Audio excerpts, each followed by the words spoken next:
plot twist at the end of today's top video. Before I get into today's stories, if you're a fan of the strange, dark, and mysterious delivered in story format, then you've come to the right channel, because that's all we do, and we upload 3, 4, even 5 times every week. So if that's of interest to you, please flirt with the like button and tell them they are exactly your type, and then give them a fake phone number. Also, please subscribe to this channel and turn on all notifications so you don't miss any of our weekly uploads. Alright, let's get into today's stories. Last video for today, guys.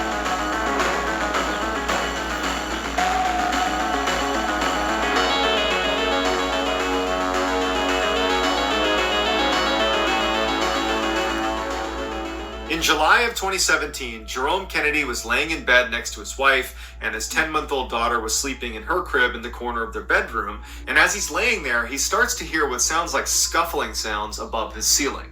Now, above his ceiling was an attic. It was more like a crawl space because it was incredibly tight, and Jerome and his family didn't keep anything up there. They didn't spend any time up there, in fact.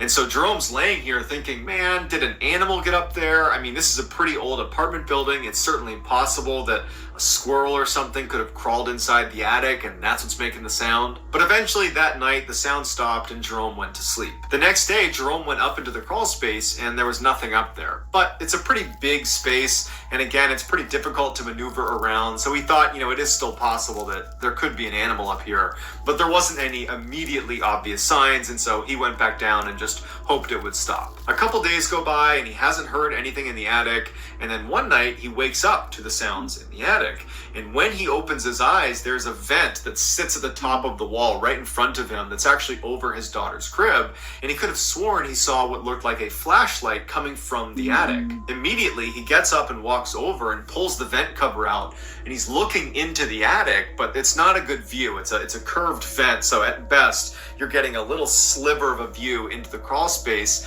and he didn't see any more light, and he didn't hear anything else, and so once again, he kind of chalks it up, puts the vent cover back in place, gets back in bed, and falls asleep. The next morning, he tells his wife about the light he saw in the vent, and now they had already spoken about the strange sounds coming from the attic, and she knew that perhaps there was some animal up there, but the light definitely caught her off guard. But then she remembered that next door, they were doing a whole bunch of renovations on the apartment, and perhaps the partition, there was a break in it, and they could be doing some late night work, and light could have leaked through the break in their partition wall in the attic, and maybe that was causing the flash of light. So Jerome knocks on his neighbor's door, and he says, hey, I saw a weird light in my attic, and I'm trying to see if there's a break in our partition wall that perhaps if you guys were working late last night, light could have poured through onto our side.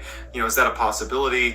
And his neighbor said, we were not working late last night, and I've actually been up into our attic, and I've checked that partition wall because we're doing renovations, and I need to make sure this apartment is in good working order because I'm looking to sell it, and that partition wall is solid, so I don't think there's a break in it. Jerome and his wife are totally stumped, and so they decide, let's just put a security camera up in the attic and let's see what's moving around up there. Let's see what's causing the light and these sounds. So that day, Jerome goes out, he gets a little security camera, he comes home, he installs it in his attic, and then he, his wife, and his daughter go to bed. That night, Jerome doesn't wake up to any sounds in the ceiling, he doesn't see any lights, and so when he goes to check the footage the next morning, he's not expecting to see anything, but he is shocked at what he discovers. In the middle of the night, after Jerome, his wife, and his young daughter have already fallen asleep, you see on camera as the partition that separates Jerome's attic from his neighbor's attic slides open, and in crawls who else but Jerome's neighbor, Robert Havrilla, the same guy he was speaking to the day earlier about, hey, have you heard anything in the attic? Well, turned out it was his neighbor. So he comes in, he's carrying a drill and a plank of wood, and he crawls very quietly over Jerome's side of the apartment, and then he pulls aside some insulation that clearly he had already detached before because it slid out of the way very easily. He lays the plank down over some beams, and he gets himself positioned over it, and then he uses his drill to drill a hole right into Jerome's ceiling, and it would happen to be directly above his daughter's crib. He'd put the drill back, and then he'd lay there on the plank of wood and stare through the hole at Jerome's daughter for 30 minutes without flinching. After he was satisfied, he got up, pulled the plank out of the way, he slid the insulation back in place, he grabbed his grill and the plank of wood, and he crawled his way back. I knew it. He was a pedophile. I knew when he mentioned, a flashlight above his daughter, I knew it was like a pedophile, sick person doing that. Like, made me sick. Sick of back this. into his side and shut the false door. Jerome calls police, who come over and they look at the footage and they immediately arrest his neighbor. But then when they go up into the attic to look for themselves, they find there's all these different drill holes that have been carefully covered over because their neighbor had been doing this for some time and had developed a sort of awful routine where he would come in and spy on the family, specifically their infant daughter. Jerome's neighbor was found guilty of criminal trespassing and was given 5 years of probation and had to pay Jerome's family $2,245. Here is the very creepy security footage of Jerome's neighbor. They need to check him for child pornography because they gotta do a deeper check about that. He might be a pedophile.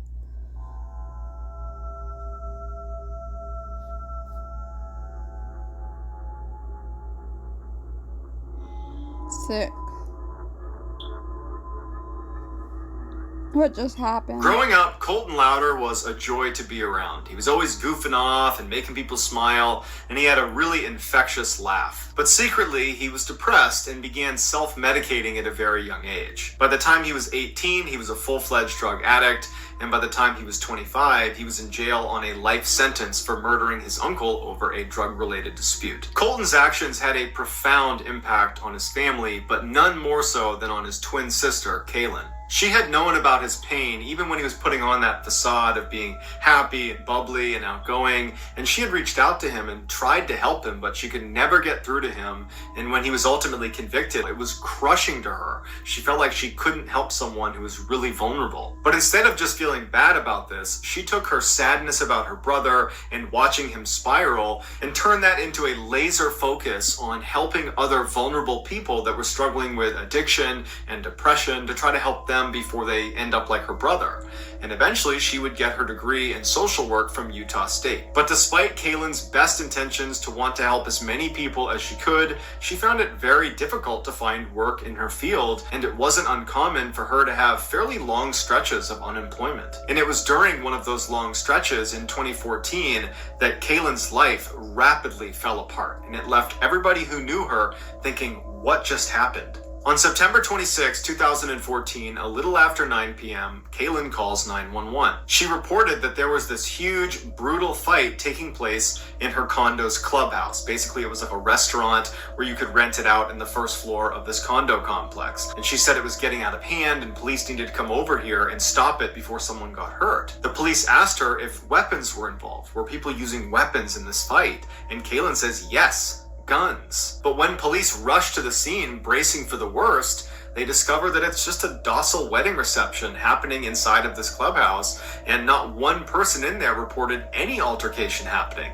They were like, we're being pretty quiet. I don't know where she would have got that from. One guest would tell police that they had lit off a single firecracker, but they showed them what they had used, and they were these little tiny cheap things that made almost no noise. So it is possible that Kaelyn could have mistaken that for a gunshot, but it does seem highly unlikely. Police leave, and then 1 hour later, Kaelyn calls 911 again, but she immediately hangs up as soon as an operator has actually answered the phone. And the operator calls the number back, and Kaelyn picks the phone up, but she's not really speaking. She's mumbling, she sounds confused, and the operator said, hey, you tried to call 911 a minute ago. Is everything okay? Can you tell me where you are? And Kaelyn would have a really hard time giving her address to the police. It was like she couldn't remember her address. And she's mumbling, and at some point she says, my roommate thinks I'm delusional and paranoid, but I'm not. Kaelyn eventually kind of calmed down and said she was sorry for calling 911, and the operator said okay, and they hung up, and that was the end of the call. The next morning, Kaelyn calls 911 for a third time in 24 hours. This time, she's frantic. While she's on the phone with the operator, she's periodically screaming at these two people that are apparently robbing her apartment to get the F out of here, get out of my apartment, you can't be here. And the operator is trying to get more information information out of Kaelyn, but Kaelyn is very distressed. She can barely communicate with the operator. She's half crying, and the operator tells her, "Can you leave? Can you go somewhere safe?" And Kaelyn says, "No, there's only one way out. This is a small apartment. I can't go past them." And the operator tells them the police are on their way. Just stay in your bedroom. Don't go anywhere. And so while Kaelyn is huddled in her bedroom and the dispatcher is still on the line listening, you hear Kaelyn's roommate, Carol, walk into her bedroom and very calmly say, "Kaelyn, what's going on?" And Kaelyn's like, "Carol, get over here. You gotta lock the door. Get in here. There's 2 people in here. They're robbing us. They're out there. They're in the other room." And Carol's like, "No. There's no one here. The front door's locked." Kaelyn suddenly sounds really confused, and she says, "Well, I can't explain that, but they must have been in here because I heard them. They must have had a key, and that's how they got in, and that's how they got out." And right at that moment, the responding officers show up, and there was no sign of a break-in. Nothing had been taken. It really looked like nothing had happened unless someone really did have a key. At this point, Kaelyn was very embarrassed. She apologized to the officers. She apologized to her roommate, and she ended up calling her mom and saying, I'm mortified. I can't believe I just called 911 3 different times and nothing came of any of these calls. Like, I feel so embarrassed about it. And her mom, being a good mom, told her, "Don't worry about it. No one got hurt in the process, so it's all good." And so Kaelyn moves past it, and on the call with her mom, she starts talking about what she's going to do that day. She says, "Well, I'm looking to update my resume and submit it to a couple different job openings, and I also want to clean up my apartment." Something happened to Kaelyn. And so they hang up the phone, and everything seems normal again. But at about 5:45 p.m. that night, Kaelyn, along with her beloved little dog named Phyllis that apparently she took everywhere with her, were seen exiting the condo and walking out to the parking lot behind their building. Kaelyn was barefoot, was only wearing a tank top and shorts, despite the fact that it was cold and raining. And as soon as she puts her dog down, because she was holding her dog in her arm, Kaelyn begins having this totally animated discussion, except there's no one there for her to be talking to. About 15 minutes later, she and her dog turn around and walk back towards the condo complex out of view of a camera, but residents would say they saw her crying and going up to a gate that lets you back into the condo, and she apparently couldn't open it, and as she's standing there struggling, she suddenly stops, puts her dog down, turns, and starts running away. And the camera footage we have of her is only when she's back in the parking lot, but she's running away still, and the dog is nowhere to be found. Her beloved dog, she's abandoned. She's got no phone, no wallet, and nobody knows where she's going. Later that night, when Kaelyn's family could not get in touch with her, because of all the weirdness around those 911 calls, her family just had a bad feeling about it, and so they filed an official missing person report that night. When police arrived at the condo complex, the first thing they did is they reviewed the security footage. And they already knew about her 3 911 calls that had happened within 24 hours, and all of them had been for unfounded reasons. And they see Kaelyn on camera, barefoot in a tank top and shorts in the rain, and she's having this animated discussion with nobody before running around and running away. And so police go to Kaelyn's family and they say, "Does your daughter have a drug problem? Is she mentally ill?" And her family tells the police, no, she's got no history of mental illness. She definitely does not have a drug addiction because of what happened to her brother. And they explain what happened with Colton and how that had a tremendous impact on her, and how that had actually sent her on a course to help people with mental illness or people who are fighting against addiction or depression.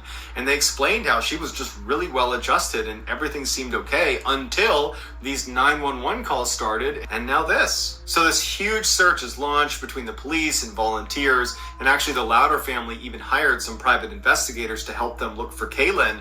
But days turned into weeks and there was no leads. No one knew where she was. She had just vanished. Then on December 1st, 10 weeks after she went missing, city workers were inspecting drainage pipes down near the Jordan River, which was a river that went by her apartment. And they discovered behind some plants a body that was half submerged, and it would turn out to be Kaelyn's. They pull her out of the water, and no cause of death could be accurately determined because of how long she had been in the water for. It looked like she had been in there for probably all of the 10 weeks she had been missing. They were able to determine that there were no drugs in her system, and there was no water in her lungs, which meant she didn't drown. Her body was found 5 miles from where her apartment was, and so initial speculation was she must have gotten hurt and fallen into this river and drifted the 5 miles downstream to where she was found. But they looked at that section of the river between her apartment and where she was found, and the water was simply too shallow and windy, and it would not have been possible for a human body to travel that distance. Which means almost immediately after she ran off screen on the security footage, she covered those 5 miles, wound up at that section of the Jordan River, died, and then fell in the water, or fell in the water and then died, but not via drowning. The police officially ruled Kaelyn's death an accident, but her family disagrees. They say if you look really closely at the security footage right before she runs away, it looks like she's terrified. More specifically, it looks like she's terrified of someone we can't see on camera. When she's having that animated discussion where it looks like she's talking to no one, further feeding the idea that she had kind of lost it. Well, there's this huge rock to the right in the video that kind of obscures our view, and behind that is this huge forest. And it is theoretically possible that someone could be back there that we can't see. But no matter what, her family believes that whatever she was doing in her final moments on camera is the key to understanding why she ran off and ultimately died. So you be the judge. Was this a psychotic break, or is there something more? Banking through Chime is... She probably... I mean, I'm not sure. Probably had like a mental illness.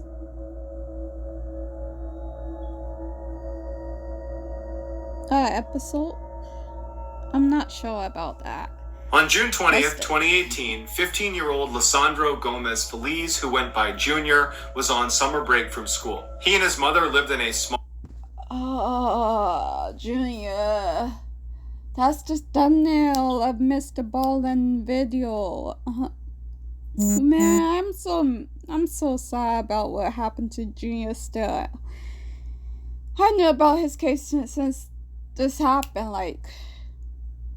Oh, that poor 15-year-old. I think he was 15 years old at the time, but his case is like so sad. Apartment in the Bronx, which is in New York City, and this particular night he was staying in, playing video games while his mom was trying to sleep in the other room. Just after 10 p.m., Junior gets a text message from his friend Jason Velez, who lived about 2 blocks over, and Jason was asking Junior if he wanted to come over and listen to music with him. Junior was getting bored of his video games anyway, so he says, sure, I'll come meet you. And then at 10:05 p.m., an outside security camera picks Junior up, leaving his house, walking the 2 blocks over to his friend Jason. Junior arrives a couple minutes later, and he and Jason spend the next hour and a half looking at their phones, listening to music, and just chatting with each other. Okay. At about 11:30, Junior says he wants to go, and so he says bye to Jason, and he starts walking back towards his apartment, but instead of going to his apartment, he walks past it towards an area known as Adam's Place. Adam's Place was notorious for gang activity, and it was just not a safe place to be unless you were in a gang or it was broad daylight. And since it wasn't broad daylight and Junior was not in a gang, this is a pretty risky move for him. But Junior had a very close friend that lived right near Adam's Place, and this friend of his was not in a gang either, and Junior wanted to hang out with him. And so as he's walking over to Adam's Place, he texts this friend and says, hey, I'm going to be there in a minute. And his friend writes back, don't come here. It's not safe. There's some people outside that are a little bit sketchy. There's some cars in the area that we don't recognize. Like, stay away from Adam's Place. And so Junior gets this text message, and he's not about to risk it. So he turns around and starts walking back towards his apartment. But at the same time Junior's getting this text message, a security camera picks up 4 cars full of gang members going past Adam's Place and turning onto the road that Junior's on, and they start driving up towards him. And as they drive past Junior, they start yelling out at him and taunting him and making fun of him. And Junior, who's scared, just starts running. And right away, the cars start chasing him, and they immediately cut around another side street and they cut him off. And so he's kind of funneled into this bodega that's on the corner right in front of his apartment. He's literally a stone's throw away from the front door of his apartment, but he can't get to it. So he goes in the bodega and he yells for the store manager to let him over the counter to hide on the other side of the counter. And this store manager, who's used to gang violence in this area, is not quick to want to help this guy jump over. He's worried he's going to get robbed. But as he's kind of holding him back from getting on the other side of the counter, the gang members saw Junior go into this bodega, and one comes flying into the bodega, sees Junior, and immediately turns around, runs outside, and on security camera alerts the other gang members that Junior is in here and there's no no way for him to get out. There's only one entrance into the bodega. And you see all the cars converge on this bodega, and you see all these gang members get out with machetes and knives, and they make their way into the bodega, where now Junior is behind the counter, and you can tell he's terrified because he does not know what's going on. He doesn't know why he's being attacked. And you see the gang go right up to the counter, and they're screaming at the shop owner to give them Junior. And the shop owner is actually doing a pretty good job of saying, get out. Like, I don't want you in here. Leave him alone. Just get out.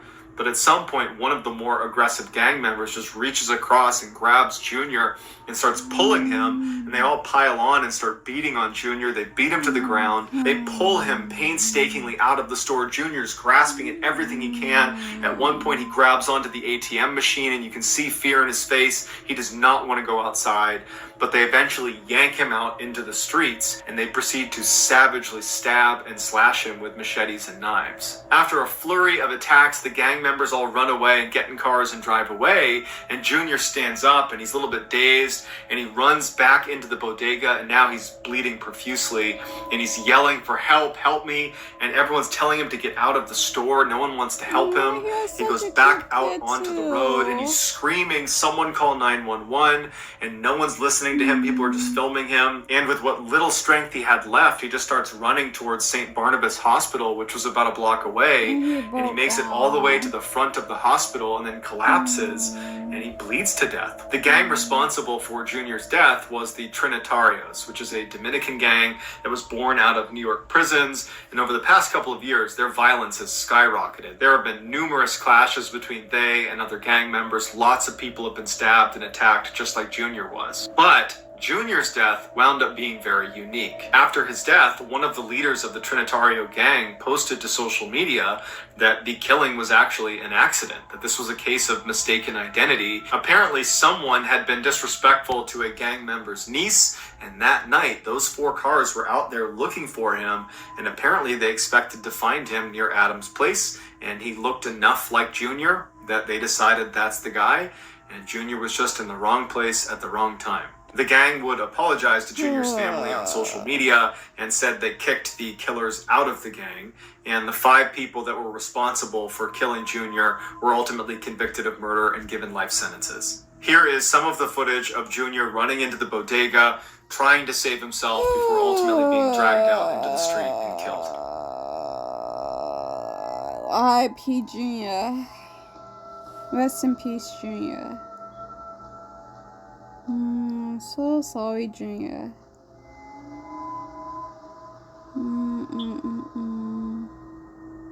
I can't imagine what was going on through his mind. Oh my god. That's just a 50-year-old. That's just a kid. You guys are probably going last minute hitting a kid like that. So that's going to do it, guys. Let me know what you thought of these 3 stories, and I will pin the best comment at the top of the comment section. If you enjoyed today's stories and you haven't done this already, please flirt with the like button and tell them they are exactly your type, but then give them a fake number. Also, please subscribe to this channel and turn on all notifications so you don't miss any of our weekly uploads. Okay, and just to let you guys know, I'm on the Junior case. For those of you who don't know, police got there, and police literally did nothing while Junior was dying.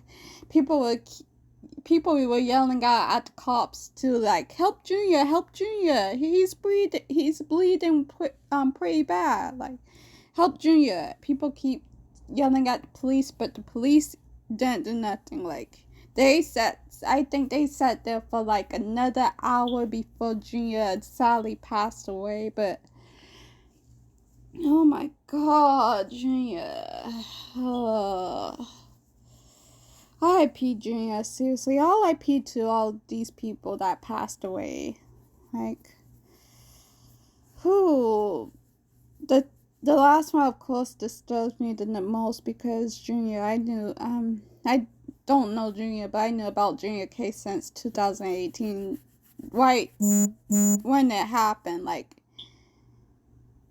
oh, it just saddens me. Like Junior case was like all over the internet, all over the news, but okay, that was a tough one. But this would be the last video for today because I'm seriously about to tear up over here. So Yeah, hope you guys did enjoy. Make sure to subscribe to Mr. Bolin, obviously, for those of you who haven't already. And make sure to subscribe to mine and like and comment. And I see you guys next time when I see ya. Stay safe out there, too. Oh, and be alert and be aware. See you guys later.